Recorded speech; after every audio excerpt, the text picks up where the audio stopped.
Olá, senhores, olá, senhoritas, muito bem-vindos, muito bem-vindas a mais uma videoaula aqui no canal.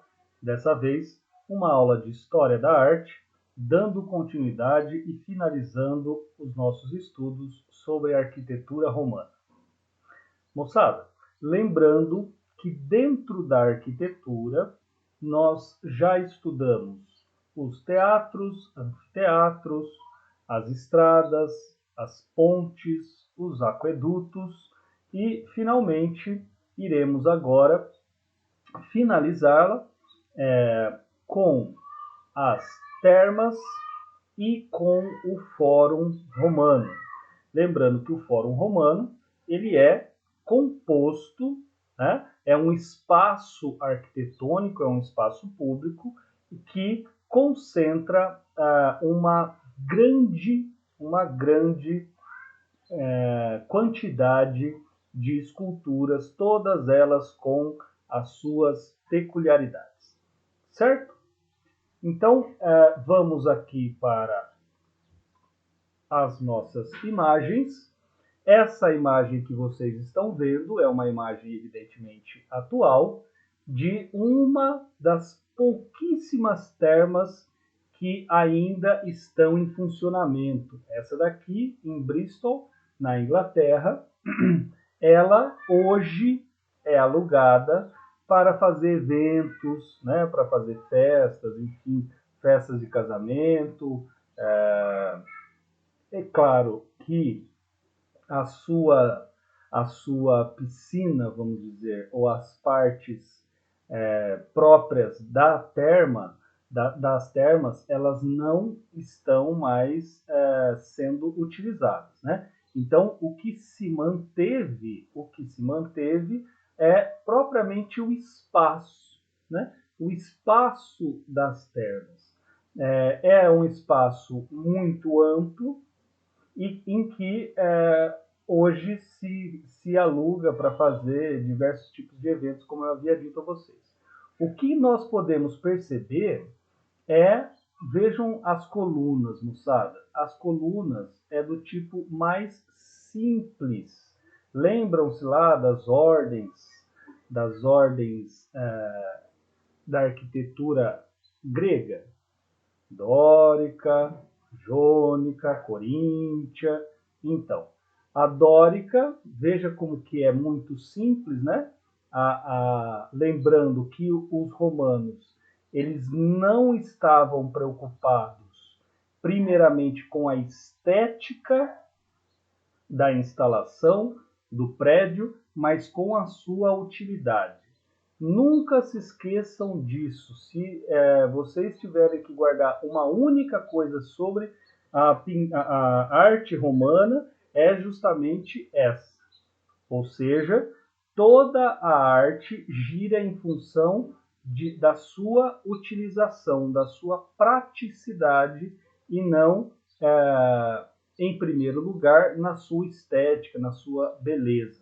Embora nós não podemos, de modo algum, negar a beleza de uma terma dessa, né, gente? Pelo amor de Deus, olha só como, claro, né, você tem os holofotes colocados aqui de maneira estratégica, etc. Mas por que eles estão colocados aqui? Para enfatizar essa arquitetura que tem mais de 1000 anos, né? Mais de 1000 anos. É muito, muito, muito tempo. Bom, aqui, moçada, essa daqui, né? A Termas de Caracalla, lembrando do imperador Caracalla, né? Essa terma aqui, ela é a mais famosa, né? Essa é a mais famosa. Vocês vejam, vocês conseguem enxergar que ela está completamente inutilizada, a não ser para visitações. Veja o tamanho do prédio, veja como que está dividida, né? Aqui dá para a gente ter uma clara ideia de como é a planta, né? Como é o design, vamos dizer, como que é o projeto normalmente de uma termas. e como que essas termas, elas, após, né, após feito o projeto, elas são construídas.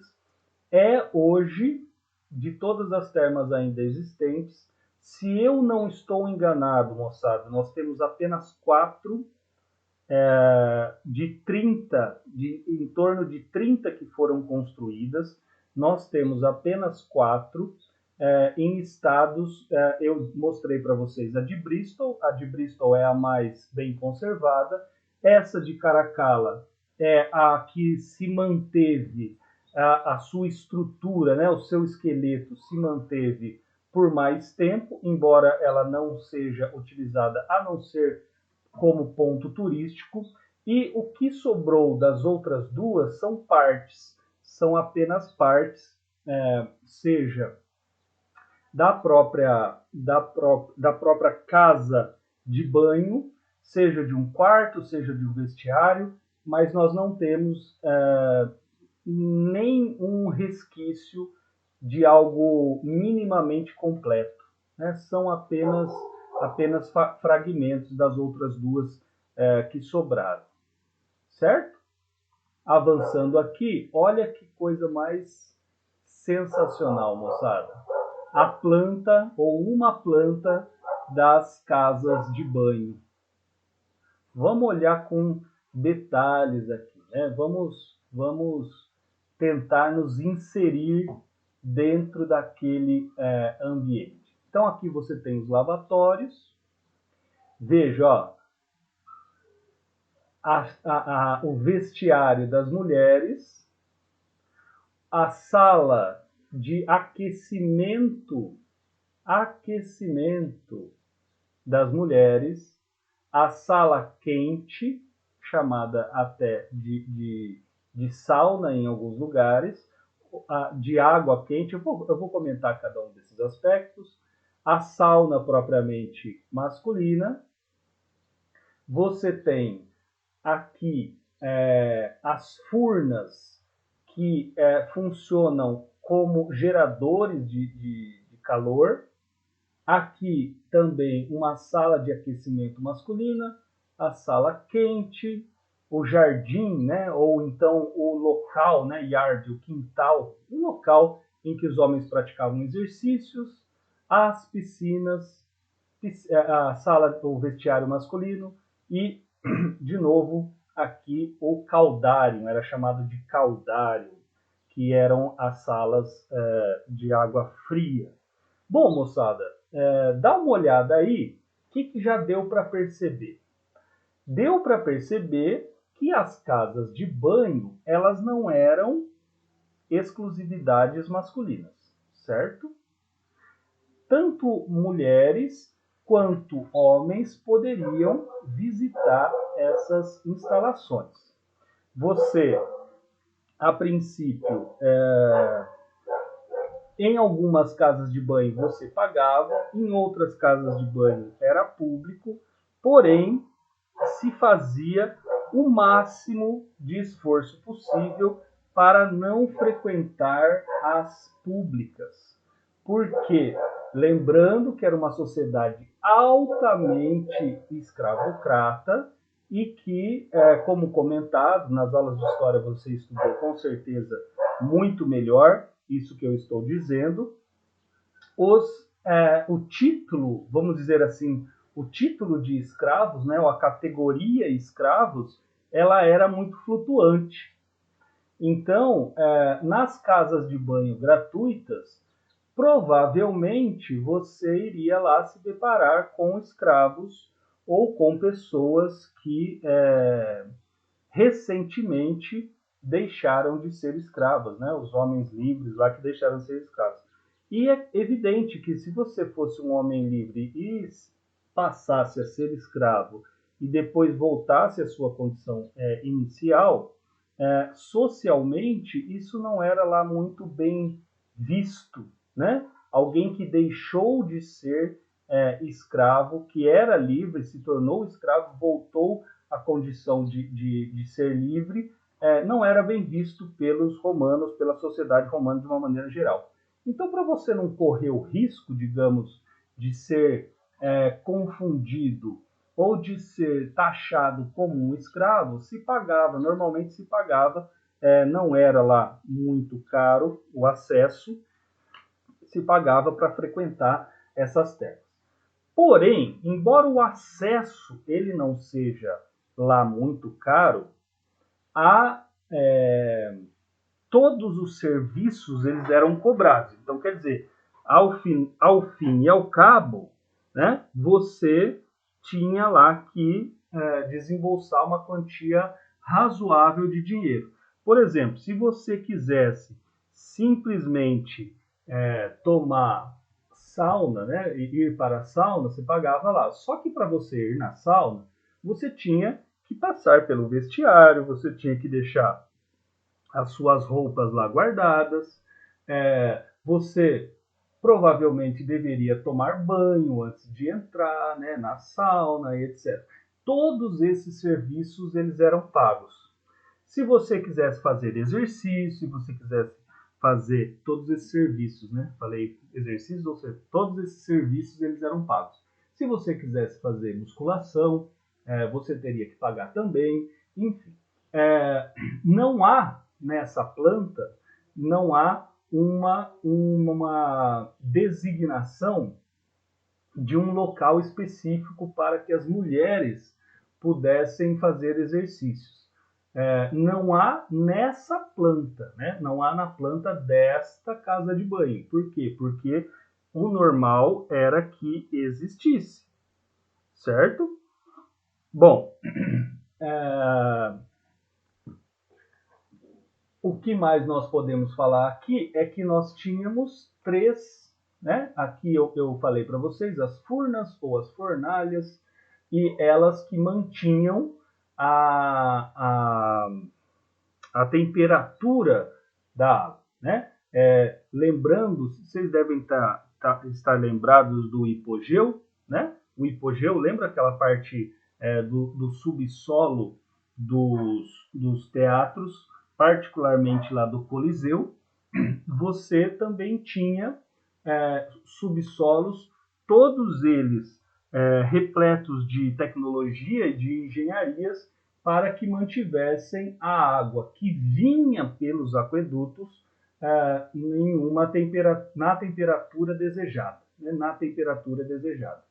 Então, dá para perceber que as instalações para as mulheres elas ficavam distantes, né, relativamente distantes, separadas das instalações masculinas, mas nós estamos falando de Roma, ou seja, uma cultura conhecida pela sua liberação moral, né? Nós estamos falando então, portanto, de que nessa me desculpe, gente, de que nessa instalação nós não temos o quarto misto, né? Ou nós não temos a sala mista. A sala mista era muito comum também em diversas termas, segundo relatam os historiadores e historiadores da arte. Aqui, moçada, olha só, também é uma terma de Pompeia. Lembrem-se que Pompeia nós tomamos já como objeto de estudo quando nós estudamos as pinturas. Particularmente, né, Pompeia e Herculano foram os locais que nós pegamos para estudar as pinturas. Muitas daquelas pinturas, elas estavam, claro, dentro das vilas ou dentro do domus, né, que era lá da casa romana, ou então da casa, a vila é a casa romana de campo. Seria aquela a fazenda, né, como se diz, daquelas pessoas que tinham mais dinheiro. Claro, existiam, nós hoje chamamos de ofurô, né? Ofurô é aquela piscininha lá de água quente, aquela banheira de hidromassagem chique. Esse ofurô, ele existia em algumas casas de pessoas extremamente ricas. Por quê? De novo, gente, tinha que passar o aqueduto. O aqueduto ele tinha que passar pela sua casa, porque senão como que você faria para sustentar um ofurô, né? Como que você faria para sustentar uma casa de banho? Então, como as vilas e domos eram evidentemente privados, você tinha que ter muito dinheiro para mandar construir uma extensão do aqueduto a ponto de passar pela sua propriedade. Aqui, gente, nós temos alguns exemplos reais, né, das instalações da casa de banho. Né? Muito, aqui eu falei do ofurô, né? Esse daqui é um ofurô privado, privativo. A ideia é que apenas uma pessoa entrasse aqui, mas como nós falamos, né, nós já mencionamos, estamos falando de Roma. Normalmente, esses lugarzinhos aí apertados, eles eram compostos por casais, seja do mesmo sexo, sejam de sexos diferentes. Né? Era sei lá, um quartinho de motel, um banheiro de motel, você ia lá e passava umas horinhas agradáveis. Certo? Bom, o que temos aqui também em Pompeia? Moçada, esse aqui é uma foto, olha que espetacular, é uma foto do vestiário, de um dos vestiários. Não foi possível identificar se é masculino ou feminino, mas nós temos aqui as instalações. Gente, essas madeiras, toda essa instalação é original. Você tem noção disso, cara? Que espetacular, né? Que espetacular. Uma pena ter conseguido apenas essa imagem aqui dos vestiários. E aqui, moçada, finalmente, dentro, né, no sítio, coloquemos assim, no sítio das termas, também de Pompeia, moçada, também de Pompeia, foram encontrados milhares de objetos utilizados pelas pessoas, pelos romanos que iam até lá. Né? E o que eu peguei aqui, que eu achei interessante de mencionar? Na sua esquerda, aqui estão os raspadores. Já comento, ou se você assistiu a todas as aulas de arte até agora, você já sabe o que são esses raspadores. E aqui você tem um chinelo, a sandália, né? Uma sandália romana que está lá em estado, né, bem, digamos assim, precário, mas que ainda conserva a sua forma, né? A sua estrutura ela está aqui. Ela não tem só os adereços. O que mais se encontrou? Eu não coloquei aqui, mas a título de curiosidade, muitos, mas uma cacetada de frascos com óleos perfumados. Então, essa ideia de você ir para a sauna e jogar lá essência de eucalipto, óleo não sei o que, para fazer abrir os poros, e depois você passa lá na água fria para sair os poros, depois você vai para a água quente para abrir os poros, blá, blá. Todo esse ritual, coloquemos assim, esse comportamento, ele estava já presente entre os romanos. E agora, moçada, voltando aqui aos nossos raspadores, se vocês estão lembrados, lembrem-se, vocês se lembram das aulas que nós falamos sobre as esculturas gregas? Lá nas esculturas gregas, eu peguei uma imagem de uma escultura, de uma estátua, em que o atleta está se raspando.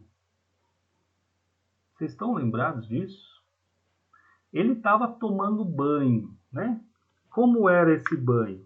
Ele passava o óleo no corpo e depois os raspadores. Você não tomava banho. Os gregos, normalmente, eles não tomavam o banho tal como os romanos, né? Essa ideia de higiene para os gregos ela é questionável, muito questionável. E é interessante, né? Porque você, só fazendo um parênteses, é muito interessante, uma vez que os romanos, eles são herdeiros diretos da cultura grega. E ainda assim eles fizeram os aquedutos, não que não existiam aquedutos na Grécia, só que esses aquedutos eram feitos para levar água daqui a 5 metros, não aquedutos de 100 quilômetros. Onde eu estou querendo chegar com essa comparação é que, embora, né, os gregos então sejam herdeiros, sejam devedores da cultura grega, os romanos eles faziam questão dessa higiene, né? Faziam questão da higiene mesmo dos seus habitantes. E lá no caso, então, você tinha o raspador, né, que era um atleta, possivelmente um atleta que ganhou, foi primeiro lugar em algum esporte, e aí se fazia a escultura do referido atleta.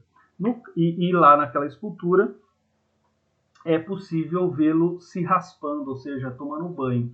No caso aqui, moçada, você não precisaria necessariamente dos óleos.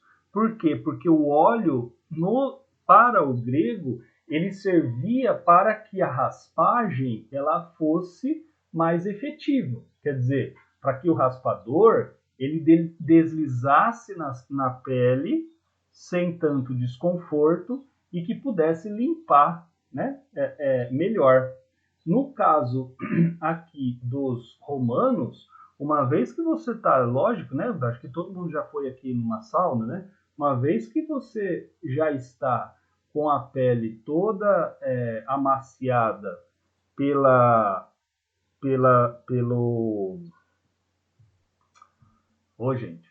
Uma vez que você está com a pele toda amaciada pela ação, tá difícil, hein? Pela ação do vapor, você não precisaria, desde que o raspador fosse super bem afiado, você não precisaria passar os óleos, né? Os óleos, então, eles servem ou como afrodisíacos, né? Mas, seja como for, é questão de estética mesmo, né? Estética pessoal. Esses pelos aqui, eles serviam... esses raspadores, eles serviam tanto para a raspagem do corpo como um todo, mas para depilação, né? Para depilação das partes íntimas. De novo, lembrando que os romanos eles tinham, né, uma preocupação enorme com a sexualidade. Então você tinha que se manter apresentável em qualquer circunstância, porque você não sabia a hora que você ia dar lá uma bimbadinha, em qual seria a circunstância. E se você pegar alguns relatos, pergunta para os professores de história, eles vão falar, as ocasiões em que se mantinha relações sexuais eram as mais diversas. Né? Você tinha até relações públicas sem lá tantos pudores. Certo? Então, vamos lá, moçada. Finalmente aí chegamos à parte última da nossa exposição, dos nossos estudos. Aqui você também tem uma foto atual do Fórum de Trajano. Fórum de Trajano é o fórum mais famoso romano. Fórum de Trajano, moçada, que primeiro, né, o que é o fórum? O fórum é o espaço público, ou no singular mesmo. Imagina uma feira enorme, um espaço enorme composto por uma basílica. Aqui, ó, essas colunas, né? O colunato de Trajano, como ficou conhecido, esse colunato, ele era a basílica. Eu já vou comentar para vocês o que é a basílica. Aqui, então, no colunato, você tinha a basílica. Nessa mesma foto, você tem o obelisco. Lembrem-se, né, que nós falamos lá das obras públicas, o obelisco, gente, ele normalmente, antes de qualquer coisa, vamos distinguir obelisco de Arco do Triunfo. O Arco do Triunfo, ou de Triunfo, o nome próprio já está dizendo, é um arco que representa o triunfo, ou seja, a vitória de algum general, de algum imperador romano, sobre um determinado povo, sobre uma determinada região. Certo? Eu vou comentar daqui a pouco, a hora que nós olharmos os arcos. O obelisco, ele pode ter essa função de nomear o vencedor, ou de fazer apologia ao vencedor?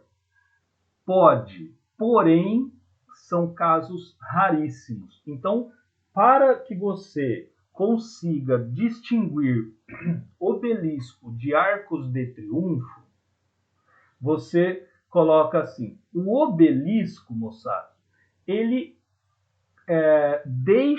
ele acende, veja o formato dele, né? Em linguagem bem clara, né? Em português bem claro, o que é o obelisco? É uma colunona, velho. Né? É uma colunona enorme e na sua ponta você tem a escultura daquele que recebe o nome do fórum. No caso aqui você tem a escultura de Trajano. A escultura de Trajano significa foi Trajano o responsável por, entre trilhões de aspas, fazer o fórum, porque quem fez mesmo foram escravos, né, homens livres. Mas quem mandou fazer a obra foi Trajano. Então, é mesmo para identificar o criador ou o idealizador do fórum. Por quê? Porque nós temos vários fóruns, ou várias ruínas de fóruns dentro de toda Roma. Então, para identificar mesmo, né, para que os imperadores pudessem identificar seus respectivos e para mostrar, né, para mostrar, lógico, ao povo como propaganda, enfim, publicidade, de quem era o negócio, né, a bagaça, então se fazia então um obelisco. Então, e aqui, moçada, só a gente já troca de imagem, só para ficar claro, dá para a gente ver o obelisco, dá para a gente ver o colunato, que era, né, que na sua forma original era uma basílica, e nessa parte aqui, nessa parte de cima, ficava o comércio. O comércio. Certo? Vamos lá. Olha só, aqui a continuação do Fórum de Trajano, por uma outra perspectiva. Você fala assim, mano, mas não é o mesmo. Velho, o bagulho era gigante. O bagulho era gigante. Né?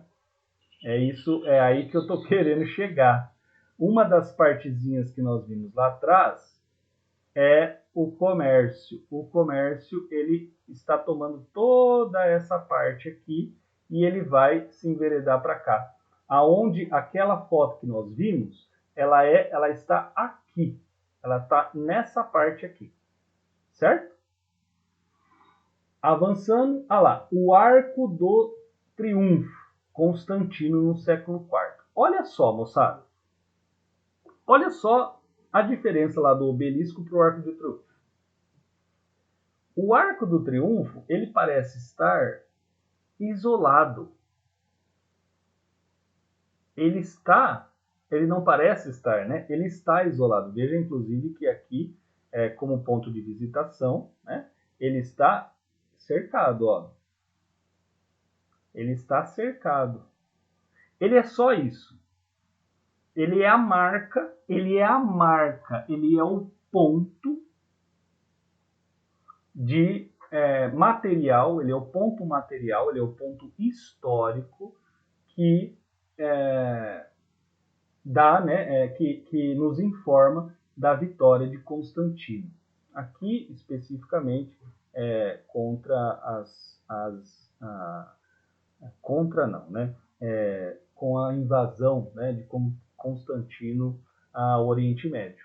Então você tem essa, né, Bizâncio, você tem essa escultura que marca então a vitória de Constantino lá no século IV. O que eu quero chamar a atenção para vocês, particularmente duas coisas. A primeira eu já falei, ele é uma marca, ele é um dado histórico, ou seja, ele é história materializada, colocada na realidade. Aqui você tem os dizeres de como foi feito, etc, etc. E o segundo ponto é em relação aos arcos romanos. Nós não falamos com detalhes sobre os arcos romanos. Eu acho que isso daí é muito termo técnico, né? Muita informação que para nós não teria lá tantas utilidades. Eu vou falar muito rápido. Eu falei do concreto, né? Não podia ficar sem falar sobre o concreto. E uma segunda inovação importantíssima aí para que fosse possível construir tudo isso que os romanos construíram foi justamente o arco. Por quê? Porque até então o que se fazia? Se fazia dois pilares, né, duas colunas, e se colocava uma terceira em cima. Com a criação do arco, foi possível estender, foi possível estender o comprimento de entrada. Tanto que os góticos, né, sem arcos não são nada. Então, e como que eles chegaram a essa inovação? Aqui, moçada, olha, bem aqui no miolinho, né, bem no ponto central do arco, normalmente vem mesmo uma inscrição. Alguma coisinha, por menor que seja, aqui não dá para a gente ver nessa outra instalação, mas sempre tem sempre não, né? Normalmente existe qualquer coisinha que simboliza e que marca o meio, né? Exatamente o meio aonde foi colocada a pedra-chave. O que é a pedra-chave, gente? A pedra-chave é justamente aquela pedra, né? O nome já está falando, é aquela pedra que dará, que reverberará, né? Que irá difundir todo o peso. Ela joga, então, como que era feito? Se fazia a coluna, se começava a fazer as pedras, né? Iam colocando as pedras. Até no momento em que se colocava a pedra-chave. A pedra-chave, então, eu fazia o arco até um determinado momento, até um determinado ponto, claro, com todas as estruturas para manter este arco em pé, todas as estruturas que normalmente eram de madeira, né? Faziam lá um suporte aqui, e a hora que esse arco estava, segundo os próprios construtores, ele estava no momento de ser finalizado, se colocava, então, né, bem no centro, se colocava essa pedra-chave para jogar toda a força, todo o peso da estrutura se jogava para os lados. Ou seja, o peso, ao invés de cair aqui, né, não sei se vocês estão me entendendo, se eu estou sendo claro, ao invés do peso de toda essa estrutura estar sendo jogada aqui em cima, com a pedra-chave, esse peso ele vai para cá. Ele é jogado para baixo, ó. Ele é jogado para as colunas. Então, o que vai dar sustentação mesmo são, claro, né, as colunas. Certo? Aqui nós temos, olha lá, a gente viu a Termas de Caracalla e nós vimos aqui o Arco de Triunfo de Caracalla, lá na Argélia, no século III. Eu gosto muito desse aqui. Eu gosto muito dessa imagem porque ela me parece uma imagem mais fidedigna, manja? Assim, mais velha, mais usada, mais desgastada com o tempo. E aqui interessante que nós temos os pilares, né, ou as colunas, elas chegam lá a misturar. Ó, antes que eu me esqueça, a pedra-chave aqui da qual nós falamos, tem que ter lá algo que simboliza, para mostrar onde que está o peso, né? Aonde que está o peso e onde que ele foi colocado, onde ele deve ser, portanto, rearranjado, onde deve ser feito o esqueleto para sustentar, por exemplo, a manutenção deste arco. Então, voltando aqui, me desculpem essa intromissão, era só para eu não me esquecer. Voltando aqui, né, das ordens romanas, das ordens gregas da escultura, ó, aqui você já tem, né, uma coluna não dórica, ou seja, uma coluna jônica, né? Você já tem uma coluna jônica. Veja que as pilastras elas são mais altas, elas são mais delgadas. Lembrem-se lá das nossas aulas sobre Grécia, que enquanto a ordem dórica ela era mais robusta, mais baixa, né, mais forte, ela representava então a masculinidade, segundo o seu Vitrúvio. Aqui na ordem jônica ela representa mais a feminilidade, né? Ela é mais delgada, ela é mais esguia, mas ainda mais bem decorada, né? Mas ainda assim suporta, embora ela seja mais delgada do que a dórica, ela comporta muito bem, ela sustenta muito bem o peso a ela reservado. Aqui, moçada, finalmente lá, o que nós temos? A basílica.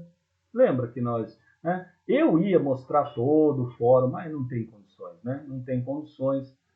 Vamos acelerar um pouquinho o passo. E aí o que eu fiz? Eu peguei apenas então uma planta ou uma simulação, né? Uma reconstrução do Fórum de Trajano. Ah lá, o Fórum de Trajano, seu Trajano está de boa aí. O que é, então, essa específica reconstrução? Essa aqui é a basílica, gente. Manja lá que eu falei do colunato. Olha lá, esse aqui é a basílica. Porque você já deve ter ouvido falar da Basílica de São Pedro, Basílica de São Paulo, né, que são as basílicas mais famosas. Só que aqui ainda, moçada, nós não temos traços de cristianismo. Basílica, gente, basílica normalmente a gente está associando com igreja, certo? Com a igreja católica, mas não é.